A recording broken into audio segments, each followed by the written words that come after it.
In 2025, the data shows that it's worse than it was in peak pandemic. We're looking at roughly half of the workforce is experiencing burnout right now or burnout symptoms. And when you think about half the workforce, that's over 1 billion people, really. And that's a nice estimate.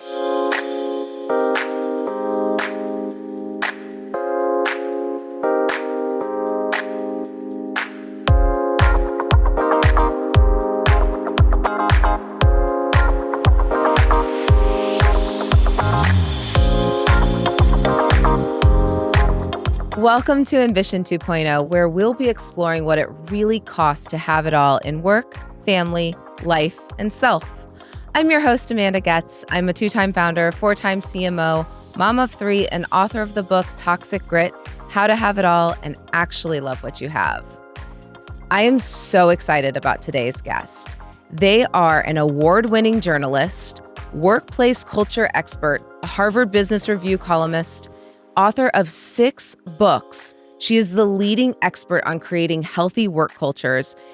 Her books include The Burnout Epidemic and her latest, Why Are We Here? Creating a Work Culture Everyone Wants.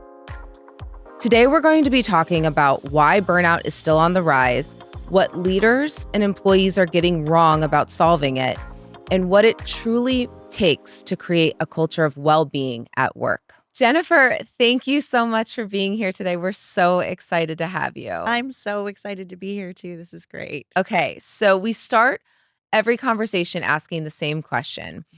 What do you think it means to be ambitious today, and how has that changed?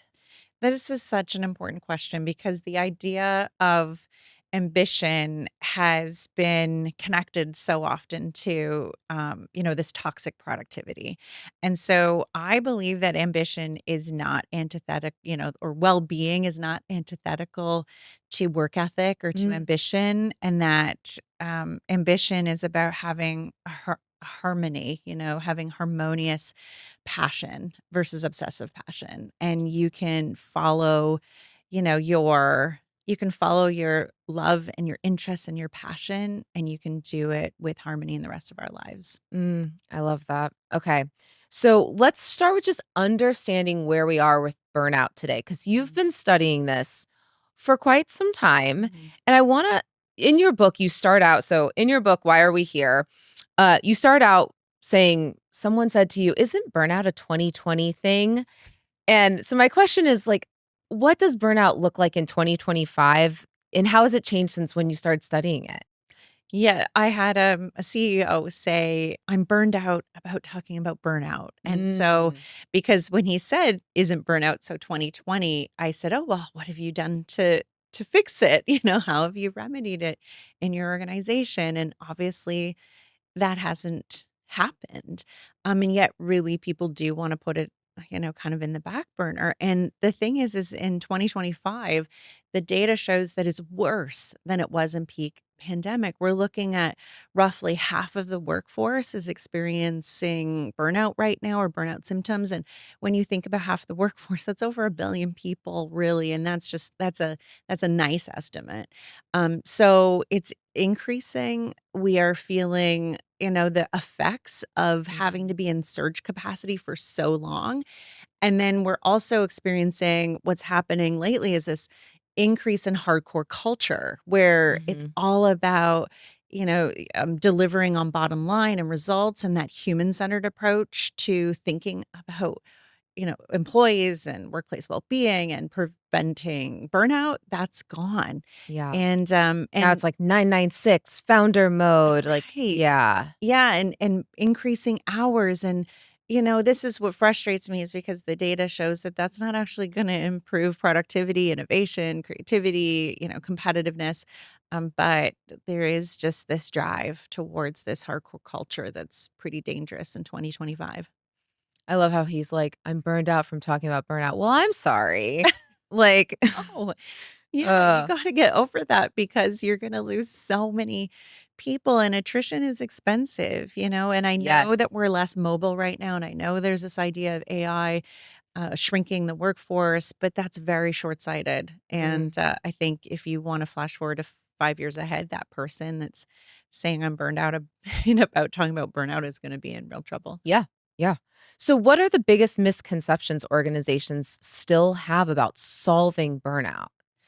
The myth is that it's so complex, that it's too hard, and that it's there's, no way that we can solve for that. It Mm, just isn't something that we can attack. And I also don't believe that well-being actually translates into ROI. So the mm, investment even in well-being isn't necessarily going to prove out in business outcomes. And so, so many of us in this space have been proving that out. I mean, right. you look at Jan Emanuel Deneuve, for example, is sort of head of the Oxford Wellbeing Institute, and has showed causal, not just correlated Mm, impacts from happiness and well-being at work to business outcomes, but causal, relationship with having healthy people at work. yeah. And so it's just ignoring the data, and a lot of that is that people don't realize that it takes time, that it's intentional, and that the work is really at the hygiene level, focusing on those table stakes stuff, Mm, making sure people can survive before we invest in the thriving. And I think a lot of people, unfortunately, in leadership think it's all about the motivation. It's all about the thriving. It's the perks downstream, instead of just mm. managing the human stuff, the stuff that we all need to survive, as the priority.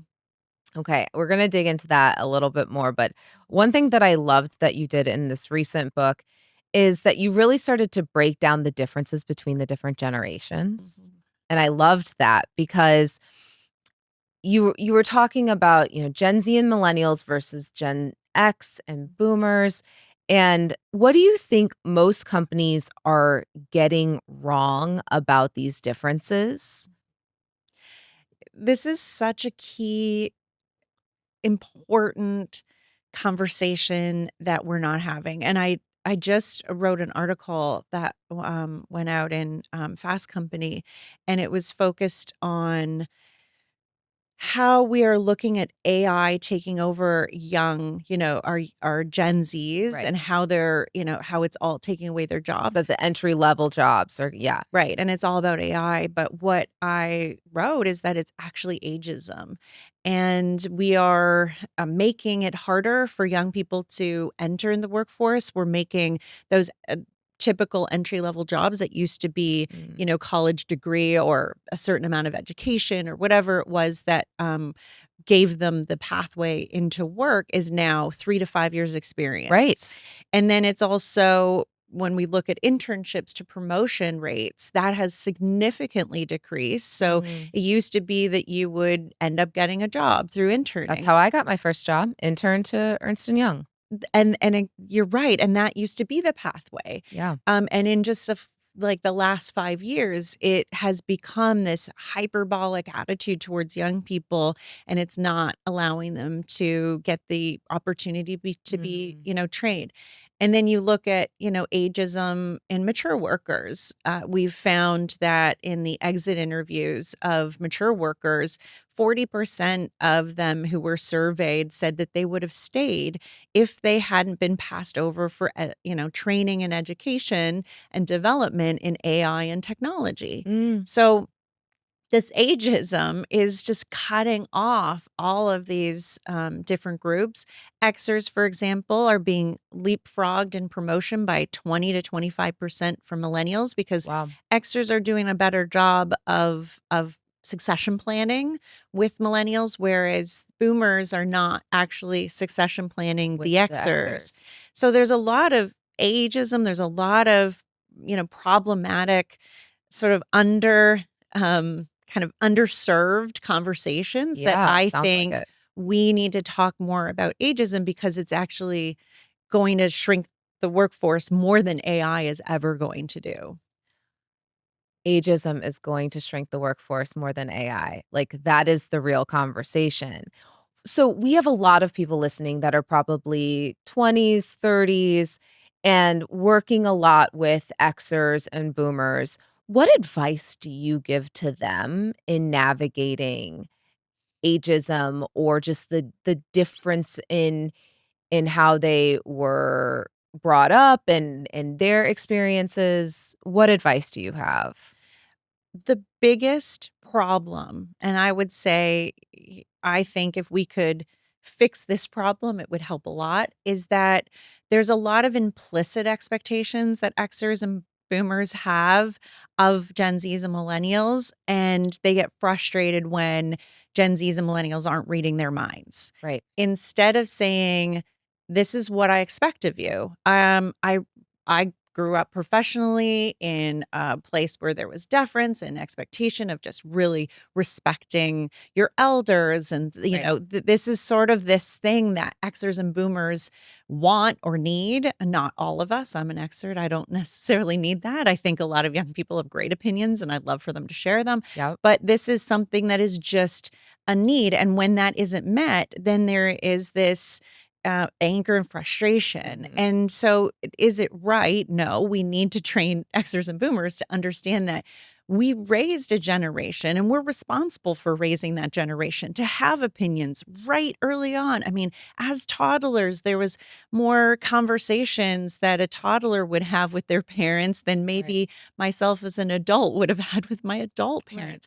So it has to be more explicit communication between both. We need young people to be able to manage up by asking, "What is it that you need of me? What are your main priorities? What would it look like for me to have, my ideal career path?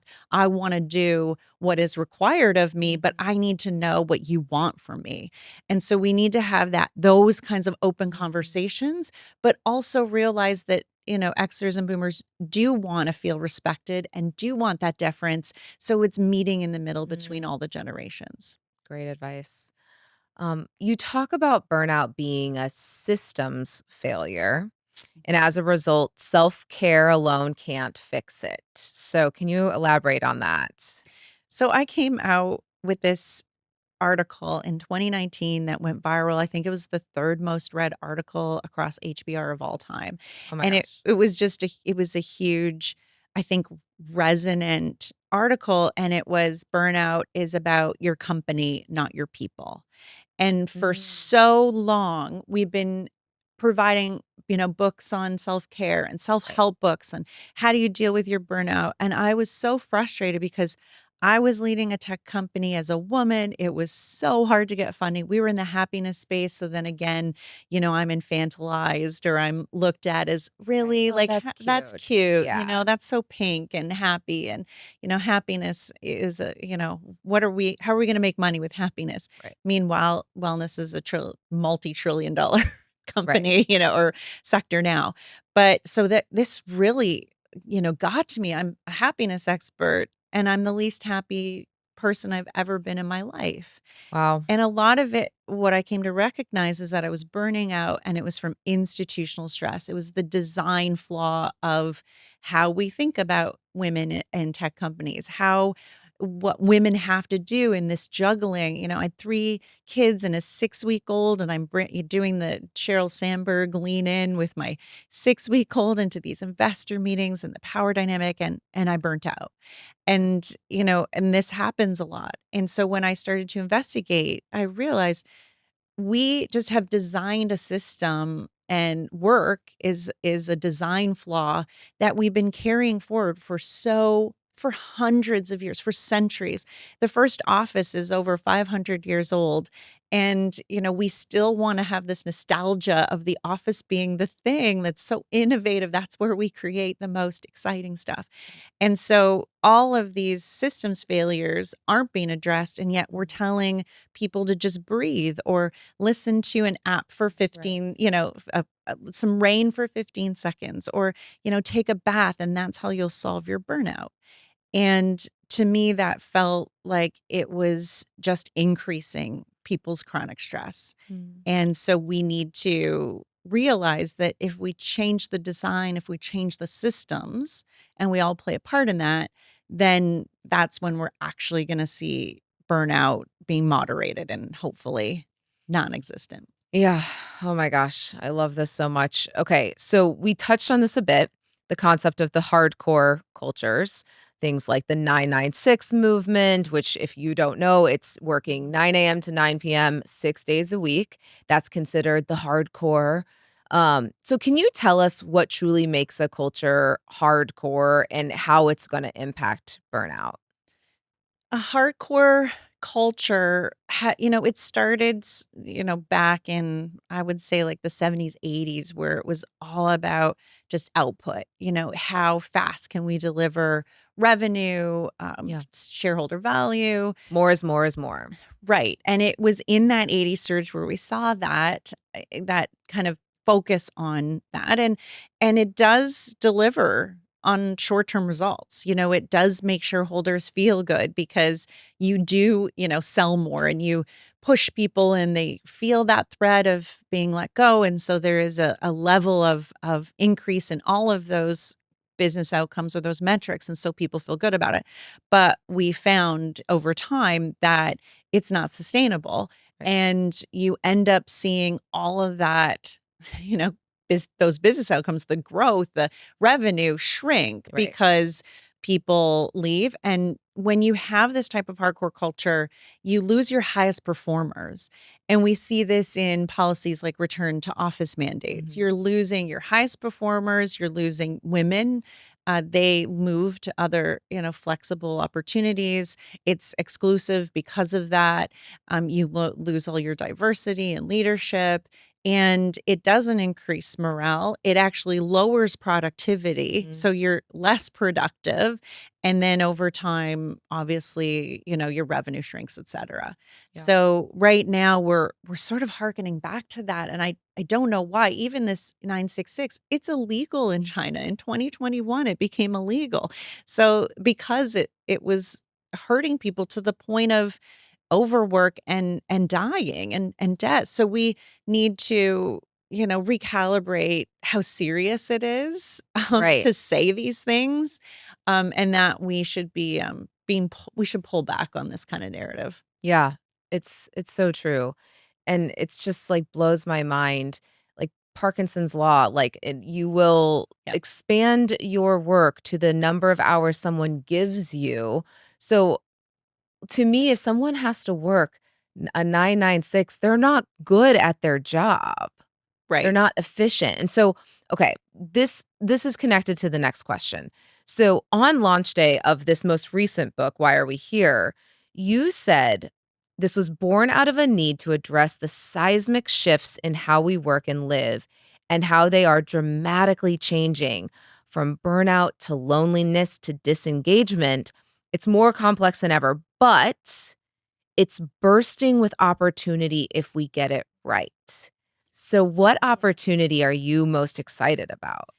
I love that you asked that because I think in the time of burnout, and I had written the burnout epidemic, Right. that book that I wrote pre-pandemic, and then had to change everything Right. because it had dramatically shifted in the pandemic. So I ended up launching it in during that time of stress. It was, a book that I think was really important to address how huge the problem was, but I also felt like it was not as hopeful, as it needed to be. I mean, other than here's a solution, we can tackle it. But I think at the time, people just needed validation of how terrible they were feeling.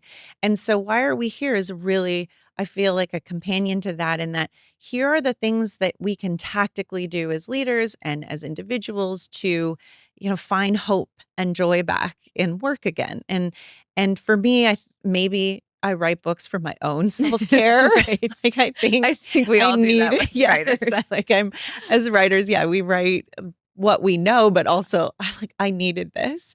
And so Why Are We Here is really bursting with opportunity because we are in a moment where we can transform. It's a transformational time. So why aren't we using this opportunity to transform everything, to rethink the office, rethink, how we work and when we work. We're fixated on the where, but, what about the what that we're doing and with whom, who are we working with? Yeah.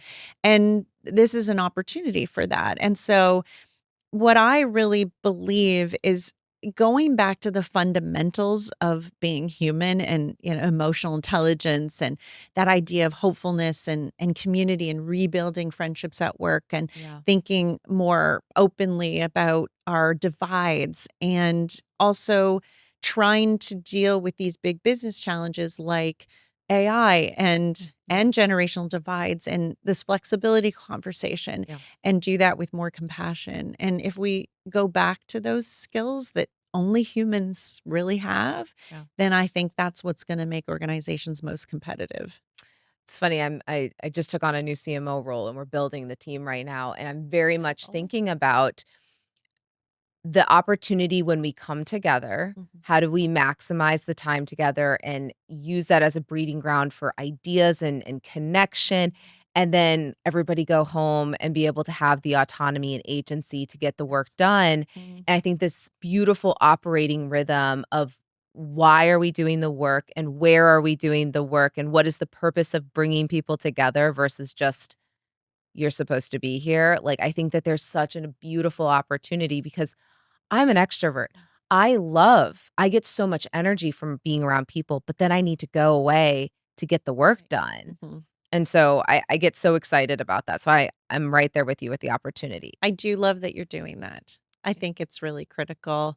The latest data is that, the most ideal, sort of the most optimal level of productivity, it increases productivity by 12% if we are 2 days together and 3 days away. Yeah. And that's, so many leaders, especially in the hardcore culture, are going away from that, and meanwhile, there's this real beauty in when you're together, you're connecting, you're collaborating, you're Yep. using that space to be, more intentional, and then you go and get, that quiet time to do the stuff that is heads down, Yeah. and, for me, I'm really surprised by how far, like, we've continued to come back to this 5 days in office.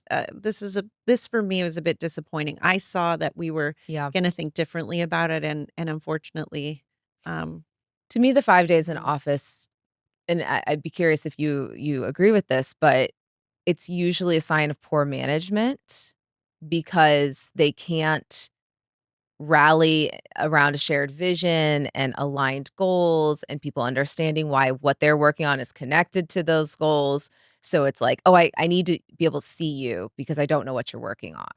it's the way that we measure, productivity. Even GDP and the way we measure GDP is all wrong. It's labor hours. Mm, And when you think about the rise of AI, I mean, we're not gonna be measuring AI's labor hours, and yet we're talking right. about them being our partner. We're not gonna measure butts and seats with AI. They can't Right. sit in an office. So if it's about morale, and yet you on your other, on the other side, we're talking about AI becoming more part of, included and integrated in our workforce, then the argument falls flat. It really is Yeah, about needing to watch people and not giving them appropriate goals. We should be focused on goals, not right. hours. Nope. And if people are efficient and they use technology to be done faster, then celebrate that. Yep. That's a great thing. That's this was the promise of AI. Yep. And so it's easy to make this argument over there, but totally ignoring the other side of this conversation. I think it goes back to the more is more is more is more conversation. I Yes. remember I had 3 kids under the age of 4, and I would leave every day at 4. I already had my work done, and I remember a conversation with fellow leaders being like, "But how much more could you get done if you Right. stayed?" And I'm like, "That's not I'm moving towards the goals, Mhm. I'm hitting my goals, and I'm going to go home to my kids." That sh that is what we all should be striving Yeah. for. Okay. Let's see here. Let's maybe turn the conversation now to the employee perspective because I have a friend who was struggling. She had a boss that always called at night. And right when she was trying to put her kid to bed, so she could never really enjoy that time with her kid. She always felt like she had to be on checking her phone. And if you're an employee in a company with poor culture that's not figuring this out, what can you realistically do to protect yourself from burnout and from this culture when we know that it's not always easy to jump ship? So this is again, another great conversation that we need to be having. And so much of what I, felt like there's a gap because first it was self-help, all the self-care books. Right. And then it was me trying to write to leaders and managers to say, and institutions and policymakers, like we need to focus on this.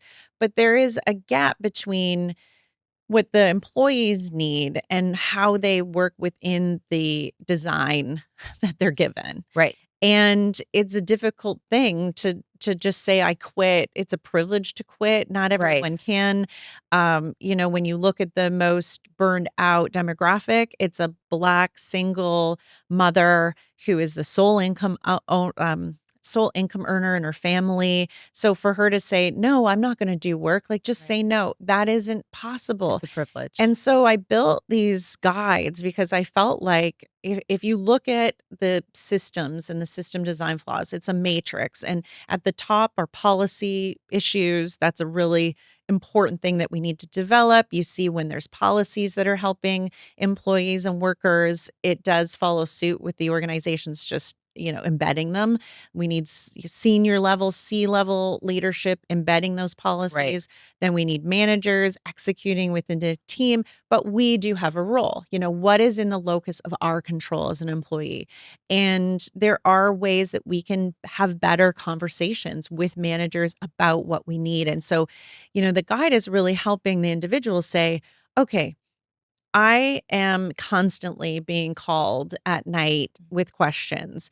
And we're finding that if you do speak up, that there is a stigma attached to that to say, no, you can't call me at night. So then it becomes, let's have a conversation with my manager saying, I have these 3 priorities. I want to make sure that they are exactly in alignment with what your priorities are.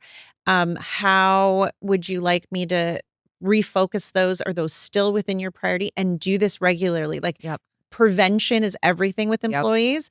And then also having your manager before you leave in the day, oh, I just want to make sure if I don't, catch your call or, I'm doing Mm, something, what is something that let's get that off the table because I don't want to miss this yeah. opportunity to help you if that's the case this evening and Mm, create certain boundaries. It's all about kind of managing your life in a way that is also communicating how you're working, what you're doing. yeah. And so there's no questions. Yep. Micromanagers tend to micromanage if they don't feel like they're getting enough information. Yep. So again, it's just, constantly kind of thinking about what do you want as your ideal and then Mm, creating that environment and that scenario so you're not being managed. You're yeah. managing Yeah. your manager. I once had a micromanager, and I found that when I started to do a managing up Monday email Love that. and then a Friday recap email, Mhm. that it decreased the amount of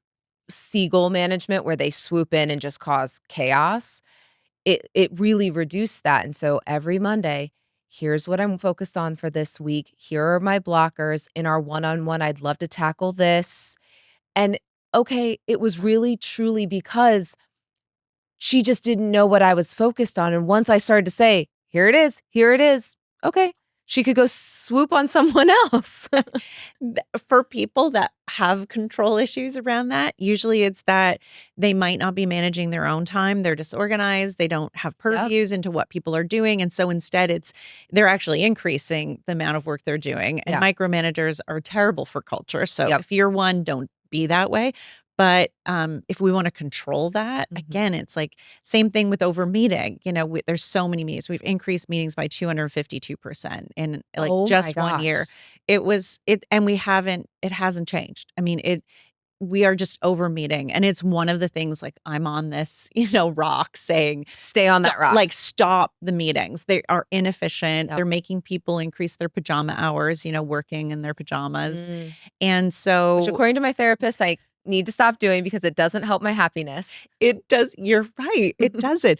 But you're being forced into meeting all Yeah. day. When are you going to get your work done? And so another thing that, that employees can do is say, okay, so let's let's talk about time and just making sure that we have the resources. How about, I create an agenda and then we finish at this time, or we bring in, this person and you would be loved by your coworkers. We're going to bring Jane in, for 15 minutes because she doesn't need to be there for the rest of the meeting. Creating these opportunities. Okay. And then how about we assign someone else to give out the deliverables? How do Mhm. we, maybe have a one async meeting a week and we can look at whatever the recording at another time when it's more flexible for us. If we can just give some really good suggestions and then Yeah. people start to feel the joy of having their time back, Yeah. The then joy of missing out on the meeting. the JOMO, The the JOMO. joy of missing This out. is where I hope AI really starts to come into play where I don't need to be in the meeting, just send me the recap and the action items. Great.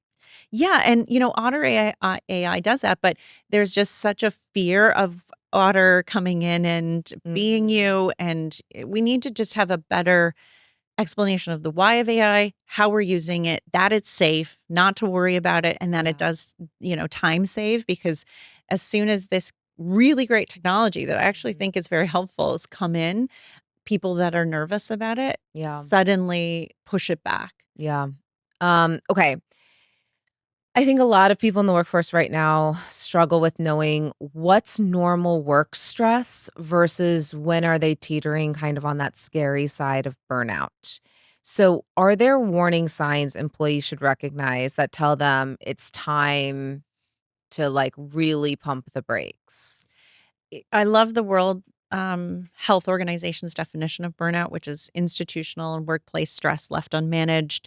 And it's not in the life domain, although we're seeing, blurring, but it's saying that it's institutional, it's workplace stress. Yes. So it's very different than, say, depression or anxiety or other things. Yes, it can manifest into that, but there's a distinction, and it's important to understand that because it is related to workplace. And then it also shows up in three major signs, which is it starts usually with this kind of increasing fatigue to the point of depletion, where Mm, we're seeing a lot of substance use. Like it could be just uppers in the day, like coffee, caffeine, Red Bulls, things like that, mhm, because you can't stay awake.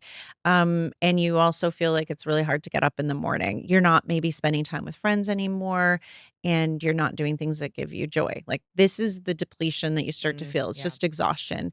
And then the second sign is a cynicism. So you start to feel a bit of Yeah. hopelessness. Like you start to the thing like that you loved about talking to your Yeah. coworkers, and you're an extrovert and you feel fueled by people, suddenly it feels draining. And you also feel, and I really shouldn't say suddenly, it's more like a slow erosion. Like you're just starting to get irritated with Yeah. people more. Clients are annoying. And, the thing that you used to really like about work, you now feel like it's irritating, it's Mm, not engaging.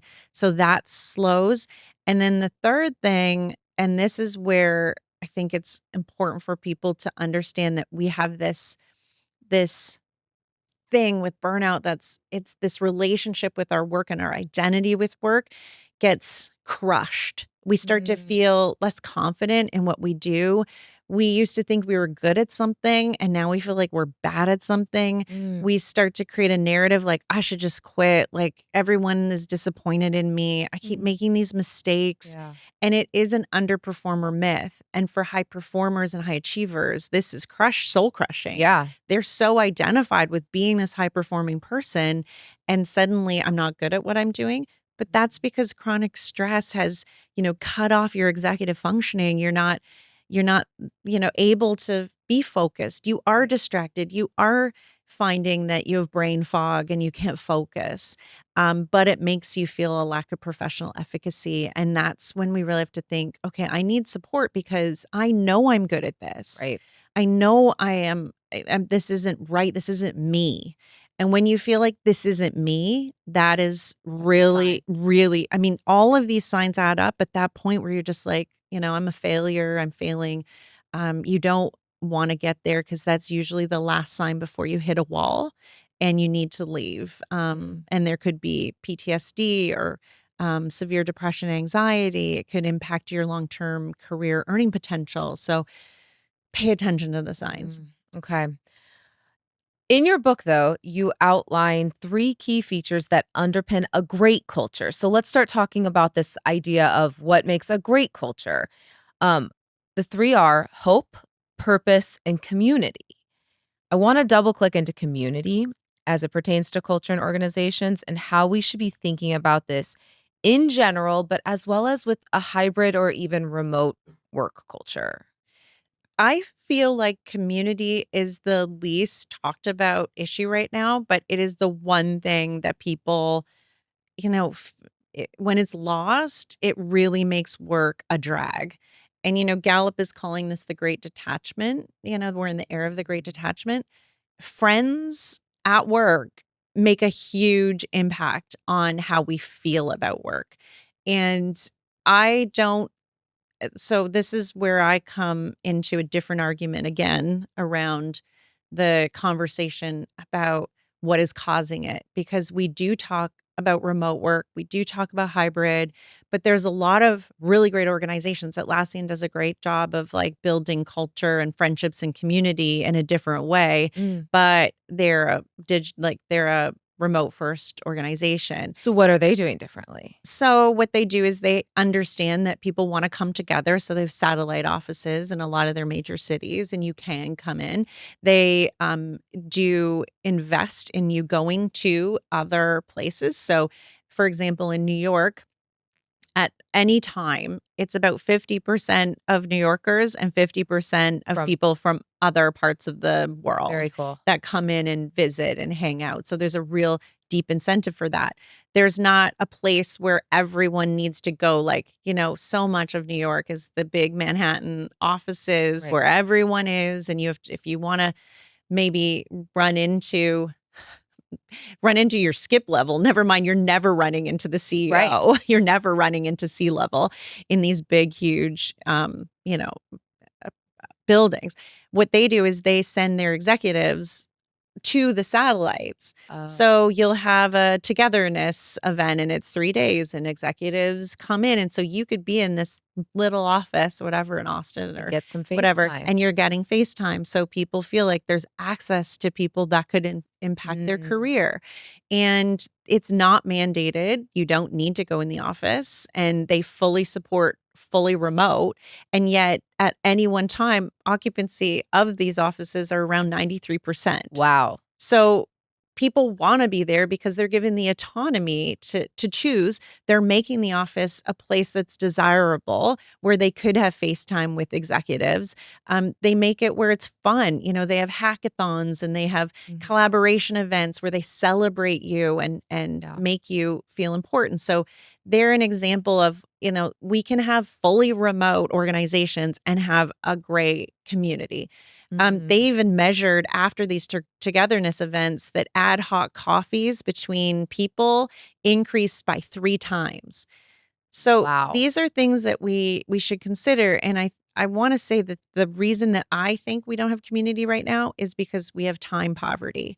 We're so time starved that we don't want to spend time with our coworkers when we think, that increases my pajama hours by an hour. So Yeah. we aren't doing the things that, This isn't the Zoom happy hours of the COVID days. no, 20 minutes once a week of meeting someone else for lunch, it increases morale, it increases Mm. productivity. You have increased psychological and physical safety. When they tested this with firefighters had a higher risk of being safer than those that they studied that were not meeting for lunch for 20 minutes a week. So, meeting for lunch 20 minutes a week for firefighters is actually the difference between life and death. Wow. These are the things that we need to consider about community, is that they really do change how we treat each other, how we feel about each other, how we protect each other. It's so funny because I think back to working in an office and what really made the difference for me, which was Mhm. celebrating, getting to get in front of the whole Yep. community, in front of all of the coworkers and talk about the project you've been working on in person. Yes. And then there was like a celebration Mm. Or it was the lunches, like getting to go That's it. grab a lunch. And this is the thing when I talk about culture, we can fix culture in 20 minutes or less a week. It's about rethinking. It's not Mm, complicated. It's intentional. It's 20 minutes of having lunch. It's a 20 minutes of non-work related check-in. It's, yeah, spreading positive gossip versus negative gossip. right. It's things that we like to complicate as humans. Like if it's not a complex solve, then it must not be Right. rigorous. But these are things that when you think about the hygiene, the things that people need, it's those simple things that Mm, matter more than changing a value or, having some big policy change that doesn't affect the mm. day-to-day experience of work. Oh my goodness. Okay. Let's maybe end with kind of the AI of it all Mhm. because we've touched on it a bit. So, how do you think AI, remote work, and shifting expectations of Gen Z are changing the burnout conversation? We're finding that for a lot of people, they're saying that AI is increasing their workload and not making it more efficient. There's a great study that Mm, came out, and they're saying we haven't hit that threshold yet where AI is actually reducing our workload. And right. so we need to figure out why that's not happening. And I actually predict, and this might be totally, different than most people. I think AI is just going to be like email and another tool. And we're putting a lot of eggs in one basket about Mhm. AI, but I think it's not going to end up being as catastrophic to the workforce as we think.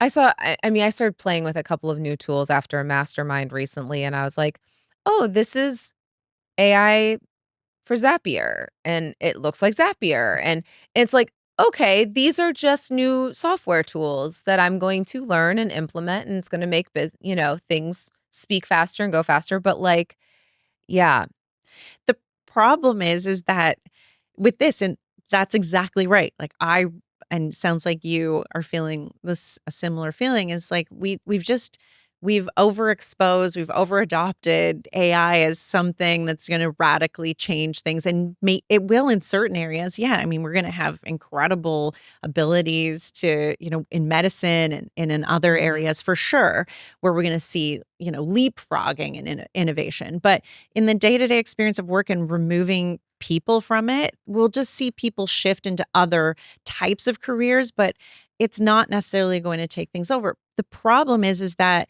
we aren't really being that strategic about how we're building in efficiencies. So now people are just increasing their workload by learning it. We're also promising people that if you take on AI, this is so great. We're going to right, upskill you. We're going to give you these opportunities to be more creative and innovative. But what happens is managers lose sight of that, and then people are just having AI do their work, and so they're task masking and they're bored, and bore out is a real thing. People mm, feeling underworked and under challenged is another problem. So we need to get better, more conversations around how AI is really going to help us to be successful, and employers need to do a better job, I think, of leveraging it and utilizing it so people don't just feel like, "Ugh, now, like, you're teaching me one more right, technology.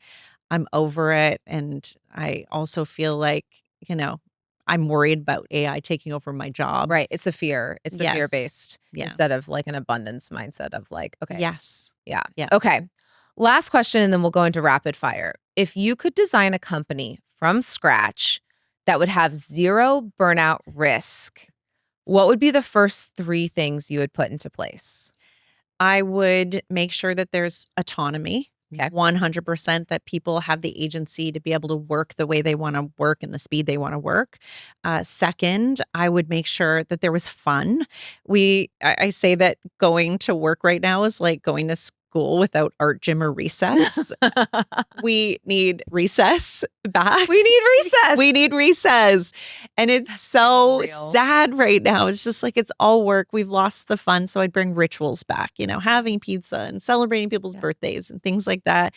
And I think I would make sure that people are feeling challenged, that they're feeling like they're working to their strengths, that they're passionate what they're doing, that they have the agency to also, take a course in art, and we pay for that and we Yeah. cover that, because if that's going to inspire something else in you, well, that's a continuing development that you need to do better and to care, more about the job you're doing every day.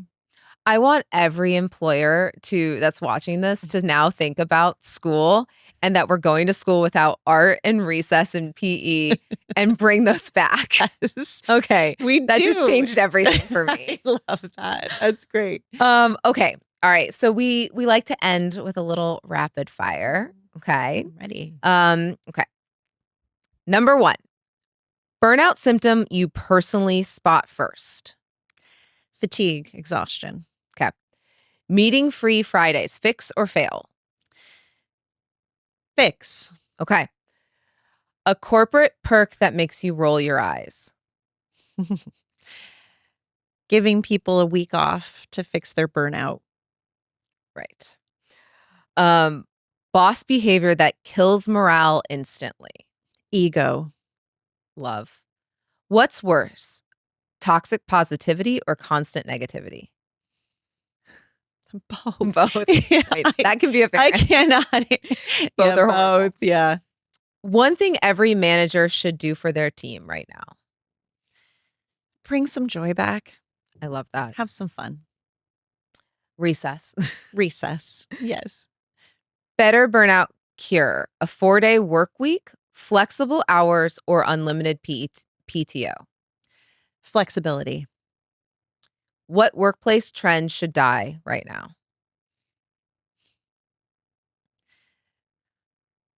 Overwork. Yeah. The 996. Like, The 996. Jeez. I mean, I wanted to choose a million. yeah. That's a hard question to answer, Yeah. but overwork. Yep. Yeah. Your personal non-negotiable boundary for work.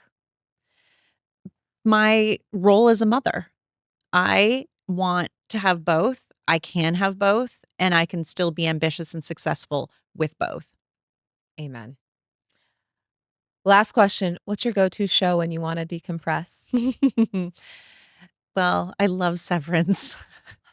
It isn't That's really so meta for you. It is so not decompressing because I get so enraged, but I Right. also feel like it speaks to my soul. Yeah, I was going Yeah. to say there's something so connected I to your know. work. Okay, amazing. So Jennifer, thank you so much for being with us today on you. Ambition 2.0. If people want to support your work, where can they find you?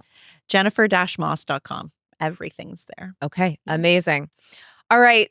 This is another episode of Ambition 2.0. Don't forget to rate this episode. Comment below. Tell us what questions you have about work, life, and all the things around burnout. Send us a DM on Instagram at Girlboss or at the Amanda Goetz. This is another episode of Ambition 2.0. This is the new approach to ambition. We'll see you next week.